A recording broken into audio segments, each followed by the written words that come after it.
As content creators, we can oftentimes struggle with our creative side and our business side. The creative side is all about inspiration, art, and making content that we are proud of.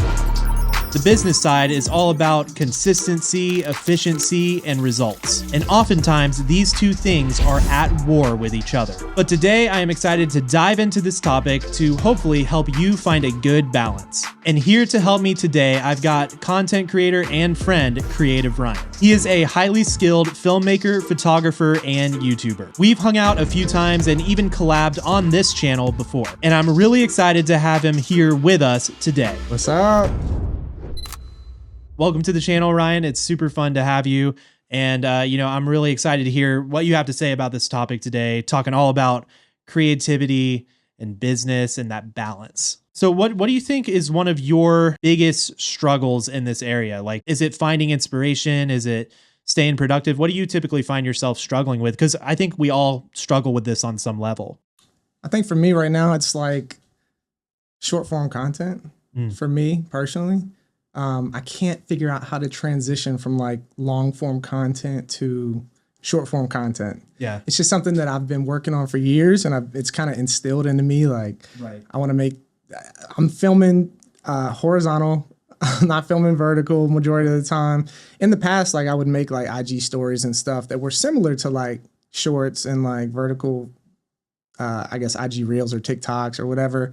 But I would just pull them from like horizontal footage, and I didn't think about it too hard. Now I feel like I'm thinking about it really hard. Oh yeah. You know, like I'm analyzing it now rather than just doing it and pulling and figuring it out a way to present it on my story or whatever on Instagram. Yeah. It's just different. That makes sense. I think that right there is a major thing I deal with a lot, which is I just overthinking it, like, really getting in my head about it, trying to analyze it and look at all the details. And the reality is, like, with short form, it's so counterintuitive to like pro quality. It's like the TikToks or reels that tend to blow up are just like shot on the phone.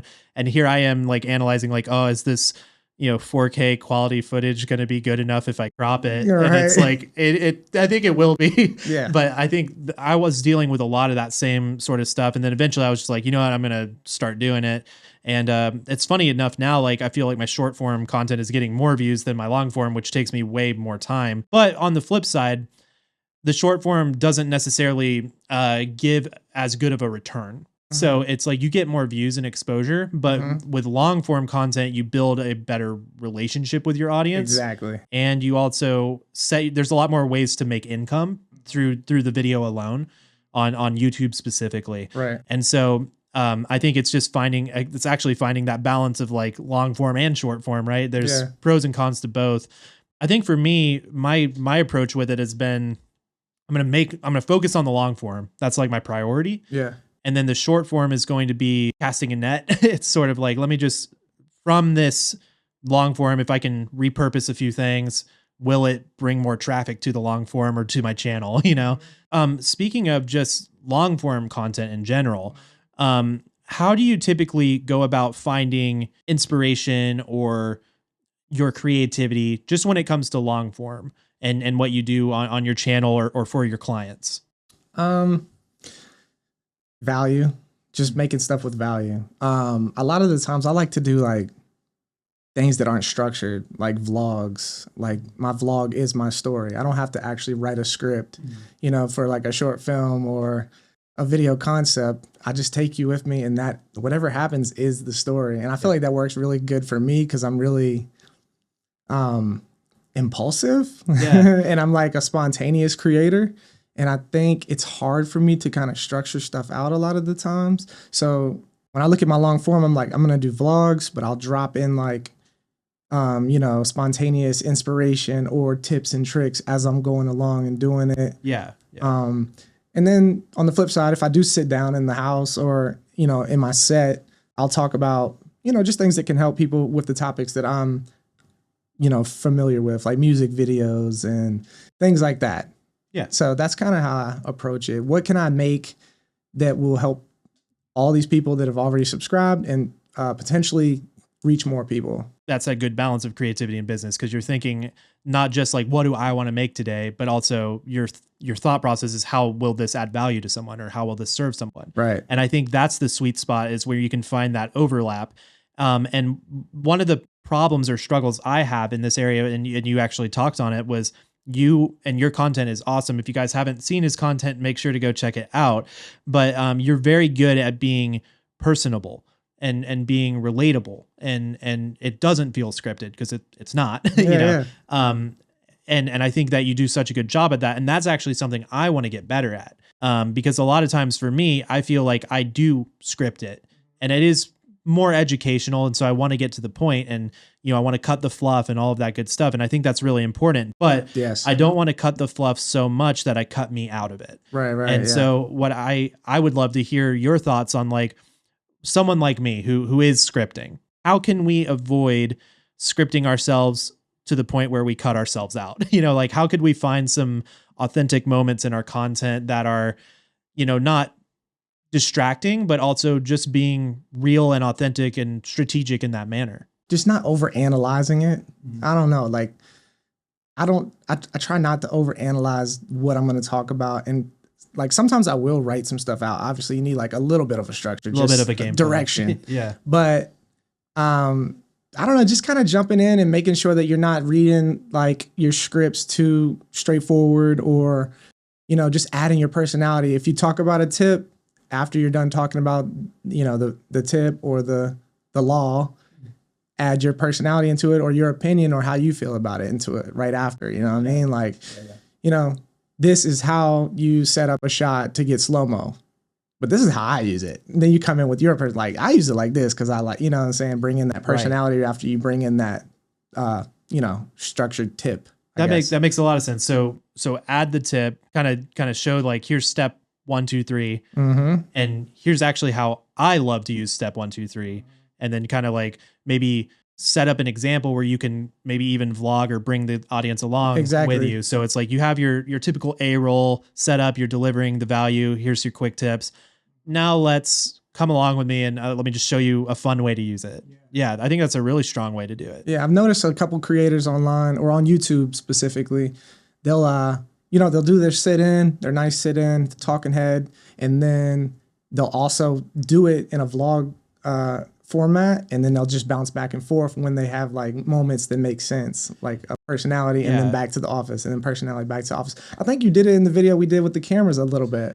Yeah. I've been experimenting because I've been inspired by your content. Oh, so, thanks, man. Yeah, thank you. And that's something that I want to challenge each of you guys out there who are maybe more in just strictly educational content. Try to get creative with the way you present, because it's good to be strategic, and it's good to have a game plan, and to be well thought out. But in your strategy, make sure that you include being personal, because that is what makes content creators different from an infomercial. That's going to be the thing that makes YouTubers, or if you're on Instagram or TikTok, what makes people want to follow you is because they like you. If you're only delivering information and you cut yourself too far out of it, there is no one actually left to follow. It's just information. Yeah. So I think it would be wise for us as creators to realize that's a strong value adding skill set that we carry, is that ability to connect. It's social media, you know, and I think sometimes I tend to view it more as just media. And it's like, I tend to look at it as like, oh, let me just write this script, get the information across. It's easy. It's efficient. I can just get it done. It's harder to figure out how can I incorporate myself into it, and my opinion, or my, you know, beliefs, or my whatever. But ultimately that is going to bring about a greater reward, because you get to build relationship with people. On the flip side of it, right there, you could be doing an educational tutorial and take way too long. Like, somebody could take way too long to get to the point. And by that time you've lost the viewer's interest, because they came to get their problem solved and you haven't solved it yet. Right. I've done it. I've done it as well. Yeah. And I think like that's definitely it's a hard balance, and that's why I wanted to chat about it. And I think that it's such a cool perspective, because again, you're doing more of the vlogs and the personable content, and I'm doing more of the tutorials and like straight to the point content. And so I think you know, I want to continue even beyond this podcast to keep learning from you and studying how you do it. Cause it's like, man, I want to bring that in. Same. I'm going to vice versa. I'm going to study you as well. All right. We'll try to make take it an extra step and do it in short form. Yes. We need that. I need that. Yeah. I hope you're enjoying this conversation so far. But before we continue, I'd love to tell you about today's sponsor. Soundstripe is an incredible music licensing platform where I get all of my music for both YouTube videos and client work. They're always expanding their library of sounds and have awesome filter tools to help you find the right track for your project. Plus, they even have sound effects and stock video plans. Compared to the competition, they are already super affordable, but you can also use code CREATIVE20 to save 20% at checkout. All right, let's get back to the conversation. With YouTube, I think it's very important to show your personality because the information's out there everywhere. It's all over. Like you can Google it. You can Google a lot of stuff and it's like in blogs and like in articles. Wow, yeah. There's information everywhere, like aside from YouTube. Google's very strong as well with info. But, you know, when you come on YouTube, you can get the information and somebody that's really cool or really fun or positive or uplifting. That's where people are connect like emotionally. They're like, yo, I relate to this dude so much. Like now I don't even care what he's talking about. I just like him. I'm going to stick around. And if he drops some merch, I'm going to buy it. And if, you know, right. Yeah. you get like actual true, like a true fan. Yeah. Right. And it's like, that's the cool part about YouTube and content. It's like when you watch a TV show, right? Like in traditional, just like, oh, I'm going to watch a show that's on a network. Right. It's like, you don't have a relationship with these people. Right. Like you may like see yourself in one of the characters on the show or whatever, but you can't like comment and talk to them. Yeah. You know, or like you can't like support them in that manner, or they're not just updating you on their actual personal life. Exactly. And I think that's one of the things that is so unique about the medium of social media, even on short form as well, like figuring out how can we take that personality and not just do another trend, but bring that to short form. Right. What do you do? What's unique about you? Yeah. Why should I follow your shorts? Because they're different than everybody else's. Yeah. Just as a consumer of short form, what are your thoughts? I will watch anything that's entertaining. Yeah. Like it's terrible. It's detrimental. I say in my last video, I think like just consuming short form is so quick. It's quick hit like dopamine. And I will just be like watching forever. I don't care if it's somebody eating noodles or,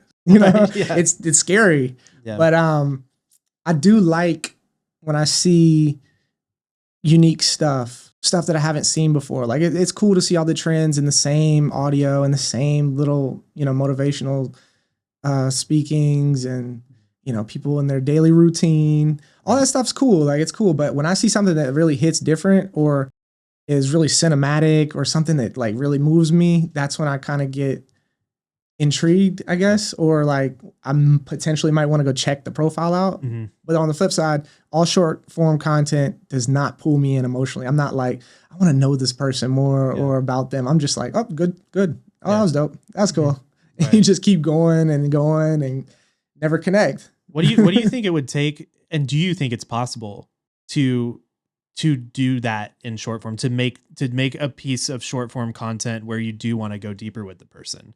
So I think it's possible, but I don't think anybody's doing it. I don't know. Yeah. Is it enough time? I don't know. It's hard. I've been thinking about this for a couple months now. Yeah. Like, how do I make content that instantly, because it's very fast, short attention span, like you're going through there, but yeah, how can I quickly connect with somebody so that they see my personality and that they like me? Or how do I make them see that they may like me fast enough? I think most people, especially on TikTok or Reels, they use that as a platform to then jump into other endeavors. But if you're only ever relying on trending audio, you don't have that original content to push you into other endeavors, right? Yeah. So I think you got to get focused and get clear on what it is that you're bringing to the table of social media. 100%. Like what it is that you're bringing that's unique, that's special.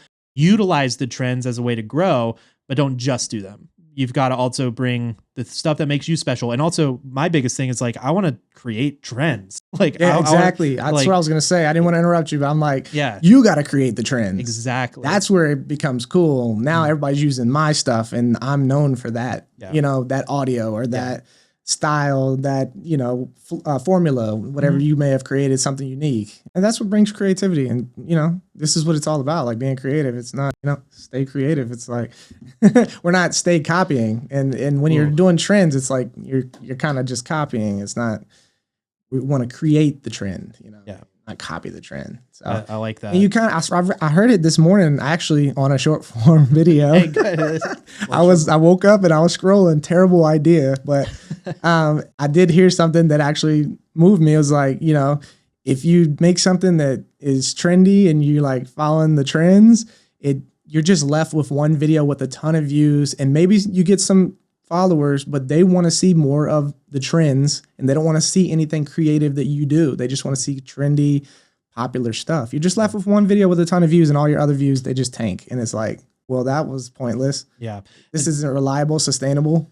Yeah, and that's something that you really need to be thinking about, and it's something that I actually experienced, and fortunately for me, it worked out. But like, just know that any piece of content, and especially in the way things are right now with the algorithms and everything, any piece of content you make, be prepared to make that piece of content for the rest of your life. If the algorithm blesses it and it just is like, 10 million views on it, and you gain 100,000 followers, all of these followers now want more of that thing they've followed you for. Yeah. So you've got to be prepared for anything that you're putting out. Have enough forethought into it to be like, okay, am I prepared to do a lot more of this thing if it takes off? And that's sort of one of the filters I run my strategy through. It's like, okay, maybe this is a good idea.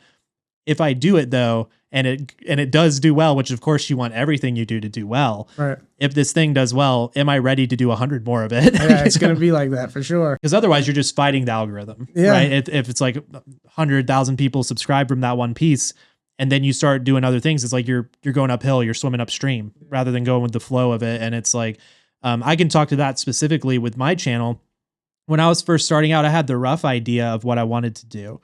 I was thinking, oh, maybe I'll kind of help creatives and freelancers, because I had done a lot of that. But I also was very interested in helping creators and just YouTubers in general and stuff like that. Right. Well, I posted a lighting tutorial and it took off. Yeah. And then all of a sudden I'm gaining tons of subscribers from this lighting tutorial, and it's ranking, and that's awesome.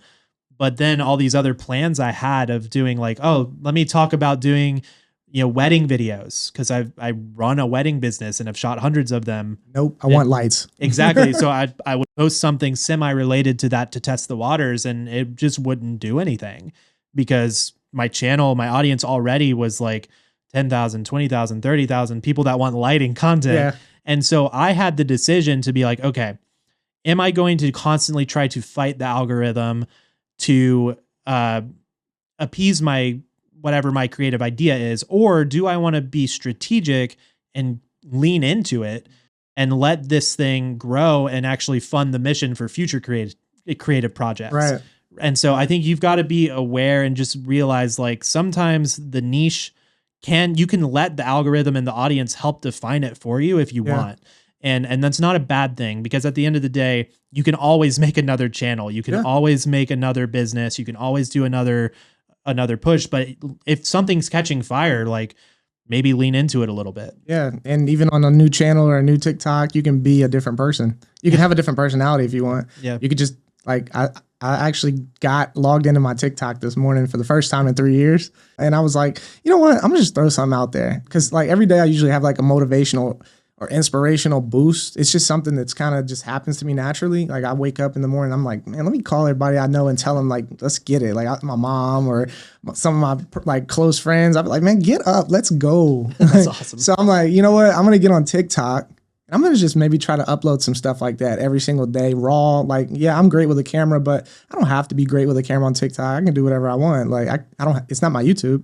I could be a different person on here. Yeah. I could just be a motivational, raw, selfie guy or something, like, so yeah, you could be different on different platforms too. It's kind of like a breath of fresh air too, That's a good point. I think that one thing that we can get really, really good at our craft, like for you, like doing, client work and dope music videos and all that stuff. Mm-hmm. But then like, sometimes it is cool to have that fresh challenge of like, what if I'm confined to only use my phone? And this is something I love to talk about on this channel, is the idea of thinking inside the box, which is, everybody says think outside the box, like be creative. But I like to do is actually force parameters around something, because otherwise having unlimited ideas is like gonna just paralyze you. Paralyzing. Yep. But if you can put parameters around something, so in your case, like for TikTok, I'm gonna force myself to shoot with my phone and just kind of be more raw in this sense. And it's like, that is a cool creative challenge now. That's like, how can I do that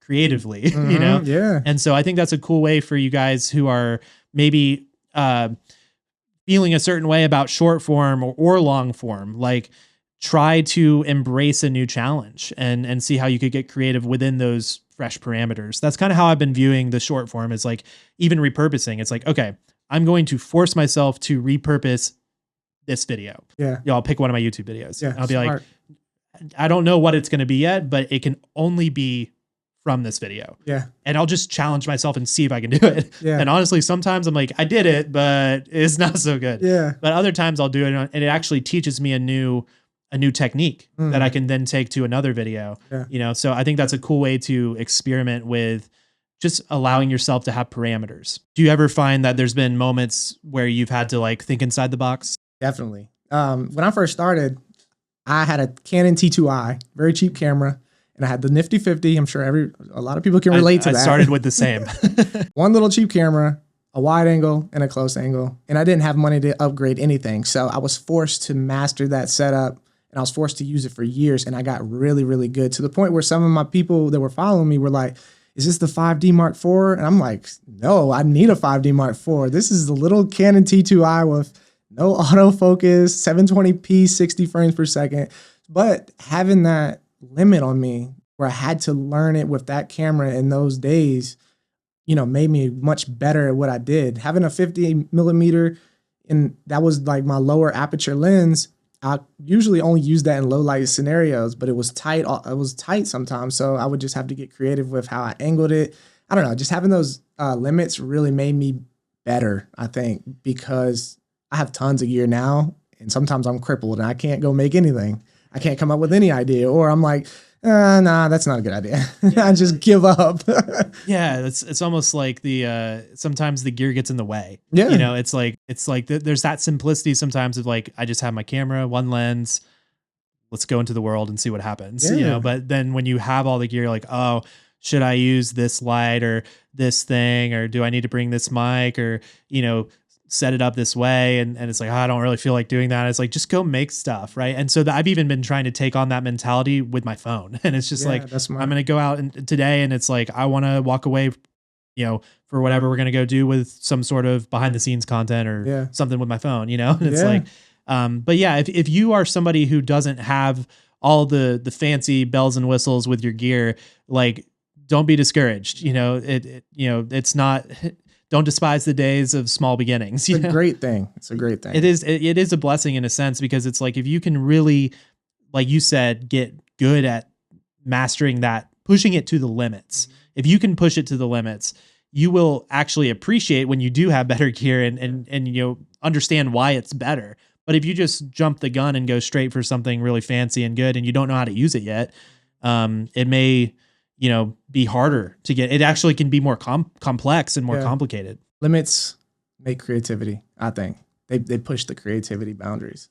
There's an old saying that one of my friends shared with me a long time ago: passion plus limitation equals innovation. When you're passionate about something, but then you're met with an obstacle, you're met with limitations, your environment isn't working for you, whatever it is, that's when you get innovative and you get creative. So one of the last things I want to talk about here on this conversation today is the balance of creating versus consuming. I think a lot of us are aspiring content creators. I'm assuming if you're watching this conversation and you're still watching it to this point, you're probably an aspiring content creator. And congrats to you for taking time to get educated and to invest in your education and into yourself. But what I'm going to talk about may offend you, because I may tell you to stop watching this. Right. and to actually go start creating. We only have so much time in a day. A lot of us have big goals. And on the flip side, a lot of us get inspired and start to formulate what those goals even are, because we've seen other people lead the way. Yeah. And maybe there's all of us have creators and people we follow that we look up to. Right. That we maybe find inspiration from or think are cool or want to be like on some level. Definitely. And I think sometimes we get so into following them that it dictates our lives and our decisions. It's dangerous. So, and I know you talked about this on one of your recent videos, but I'd love to hear your experience with this or some of your insights on consuming content. So consuming is detrimental. It's in my last video. Well, too much consuming. Sure. It's okay for a slight bit of consumption. Maybe like you set a limit for yourself, 30 minutes a day to just check out the top 5 people that inspire me the most, not to go through my whole list of people I follow and see what everybody's doing and then get swayed to make what one of them is making. You know what I'm saying? Yeah. So I think consuming too much is detrimental. You got to consume in tiny little portions, or sections, whatever, and create more because that's what's going to make you better. One thing I was talking about making a video recently about what feeds your business and what feeds your soul. And I think that being creative and doing whatever comes to your mind in that spontaneously or in the moment is like what's going to feed your soul because you're passionate about it. You want to go do it right now. You're thinking about it's fresh. Boom. Now you feed your soul. But at the same time, us as like YouTubers, we have a business to run as well. And not always is what we want to feed our soul with going to feed the business. Yeah. So consuming too much can kind of stop you from feeding your business or your soul. You know what I'm saying? Because it distracts you. It's a big distraction, man. I will watch a video from, one of my favorite creators. Same. And then I will analyze myself against them. And same. And a lot of times we're our own worst critics. Yeah. And so I'm looking at all of the things I'm not doing right. That they're doing that I should try, that I should do better. Yeah. And a lot of times it ends up something that was the creator actually intended to be inspirational ends up leaving me unmotivated. Yeah, sure. And it's not their fault. It's really just my perspective. Yeah. But I have to be aware of that in myself and know like, okay, I just watched a really good video, but all I'm thinking about is all the things I need to go do or that I'm not doing. And so maybe this actually isn't feeding my soul. Maybe I actually should instead just go start implementing, trying to like get content in the bin, get ahead, right. And then I can maybe take a little bit of a break. But, I think that's one thing for me is oftentimes if I'm not active in creating and I'm more active in consuming, it leads me to comparison a lot of times. Definitely. So if you're struggling with comparison, maybe, I love your view. Thank you. But you might need to go step away for a little bit and just take some time to create, have fun with it. And then come back and finish the video. And the biggest thing is just keep creating. If you only create one video a year because you're so caught up on perfectionism and comparison and it's paralyzing you and you take all that time and you make one video, you're only going to learn the lesson that one video teaches you. But instead, if you go and create 20 videos, 30 videos in a year, you're going to learn so many more lessons. You're going to learn how to edit yourself more. You're going to learn how to set up your camera more. You're going to have actually shot with it more and learn about how you want to be on camera and how you want to deliver it more. So I encourage you, if you're out there, make sure to start creating. Yeah. And you only learn from failure. So you got to mess up. You got to shoot more videos to mess up. Like, oh, I shot the wrong frame rate. Next video, I won't do that. I learned that with music videos in the beginning. Like, every failure made me better each time. And it took me years and tons of videos to finally be the guy that makes good music videos. You know what I'm saying? So if you make one video a year, it's going to take you a lot of years to find yourself and find your skills. Take that pressure off yourself. Like if you're worried about failing, like it's normal. We all do. Like that stigma needs to be like destroyed because it's like you don't have to be perfect. Yeah. In fact, it's these days even better to be less polished and put together. So like just start creating, have fun with it and like lean into it and just be okay with making mistakes and knowing that you will, because that's actually a good thing. Yeah. People like problems. So messing up is great content. Like I failed today or I suck at shooting self-portraits.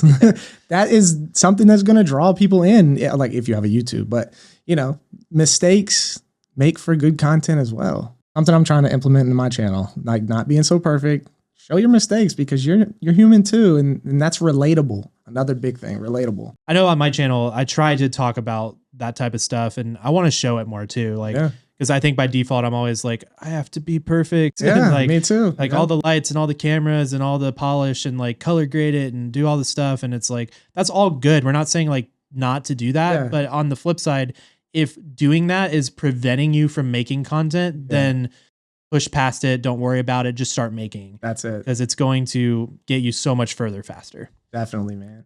I actually named my last video, I was struggling in 2022. That's why I clicked on it. The struggles. It's okay to struggle. Yeah, exactly. So we all do, man. And I think in the age of, there was a period of time in social media where it was all about the influencers and like that perfect life and all that stuff. And like, I think we've all seen past it. We've seen one too many influencer, burn out. Yeah. Honestly, because it's not sustainable to be perfect. Like, I don't know about you, but I'm not. No, not at all. Far from it, man. Yeah, and like who's saying we have to be? Like, we don't. And I think that you're gonna just make those deeper connections with people when you're real. Yeah. I think it's cool to have, the stuff that is close to perfect as like business stuff, but then like your soul stuff can be whatever. It can be failures. It can be I learned this, like I actually learned something new. I don't know everything, So I think that's cool because when you think about it in like a TV show, like let's just say like, for instance, the TV show Friends, when they film that, it is perfect. They get all the lights and the sets and the scripts and everything perfect. They shoot it and that's what goes on air. But then you might see a podcast of them talking later or some type of interview where they're honest, like, I hated that, or I didn't like my role or something like that. You get that soulful, like true stuff behind the scenes. Yeah. So that's cool to balance it out, be perfect sometimes and show your imperfections sometimes as well. I think that's a really good strategy to have is like, let me make the polished tutorial. Yeah. And then let me also show you guys behind the scenes on like some struggles I've had using the light or using the thing. Right. Yeah. Or include those in the review or in the whatever. Cause it's like, that is a good way to view it. It's like, you should still like, we're not saying to like, go so far the other direction where you're like, oh, well, Ben said I don't have to be perfect, so I'm just going to be bad. No. You want to strive for excellence. Like excellence is the goal. And so I think like excellence isn't perfect, but it is still, you're putting out, the best that you can and knowing that you do have limits, right? So like strive for excellence, don't work hard, work well. Don't work yourself so hard chasing perfect that you burn out, but rather work well, which means you need to rest well. Yeah. It means you need to have some strategy and know your limits, know what you can do. If you're a level 5, you don't have to talk through levels 6 through 10. You can talk through levels 1 through 4, and I think take the pressure off yourself. You don't need to know everything. You know what you know, share your experiences, your story, and it will connect with people. Well, that's going to about wrap up today's video. Ryan, thank you so much for coming on to the channel. Dude, it's been a pleasure having you here. Thank you for inviting me. Awesome. Place is dope. The conversation was dope, and we're going to have more conversations later. Balancing business and creativity can be extra hard if you're also struggling with a lot of toxic creator thoughts. So if you find yourself struggling with fear, perfection, comparison, or doubt, I'd love to invite you to continue on to this video here. I think it will add a lot of value to you. I put a bunch of links and resources down in the description below. Make sure to check out Ryan's channel. And as always, stay creative. Peace.